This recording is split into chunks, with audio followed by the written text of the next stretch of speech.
नमस्कार, मैं हूं आपके साथ आस्था कौशिक। क्या दुनिया एक बार फिर लॉकडाउन जैसे हालात की ओर बढ़ रही है? कोविड के बाद लॉकडाउन जैसा नया संकट आ रहा है।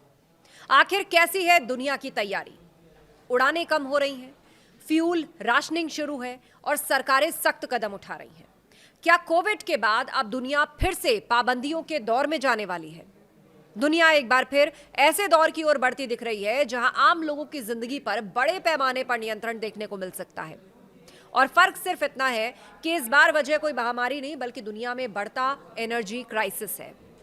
मिडिल ईस्ट में जारी तनाव और स्ट्रेट ऑफ हॉर्म्यूज में रुकावट के चलते कच्चे तेल की सप्लाई प्रभावित हो रही है, जिस कारण अंतर्राष्ट्रीय बाजार में तेल की कीमतें तेजी से बढ़ी हैं। तेल महंगा होने का असर अब आम लोगों की जिंदगी पर साफ दिखने लगा है। कई देशों में ईंधन की कमी के चलते राशनिंग शुरू हो चुकी है। हवाई उड़ानों में कटौती हो रही है, यात्रा महंगी होती जा रही है। ट्रांसपोर्ट खर्च बढ़ने से खाने पीने की चीजों से लेकर रोजमर्रा के सामान तक सब कुछ महंगा हो रहा है।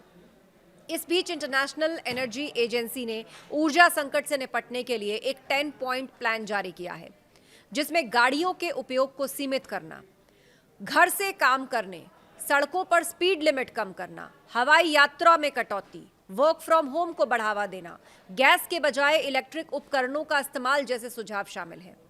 भारत जैसे देश जो बड़े पैमाने पर तेल इंपोर्ट पर निर्भर करते हैं, इस संकट से ज्यादा प्रभावित हो सकते हैं।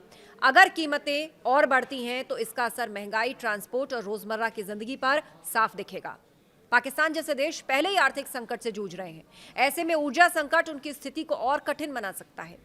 अगर हालात नहीं सुधरे तो आने वाले समय में सरकारें और कड़े कदम उठा सकती हैं। इसमें डिजिटल परमिट सिस्टम, सीमित यात्रा की अनुमति और ऊर्जा खपत पर नियंत्रण जैसे उपाय शामिल हो सकते हैं। और यह भी संभव है कि ये व्यवस्था टेम्परेरी ना होकर लंबे समय तक लागू रहे। कई एक्सपर्ट्स मानते हैं कि ये कदम भले ही एनर्जी सिक्योरिटी के लिए उठाए जाएं, लेकिन हालात जिस दिशा में बढ़ रहे हैं उससे साफ है कि आने वाले समय में आम लोगों की दिनचर्या पर इसका असर पड़ सकता है।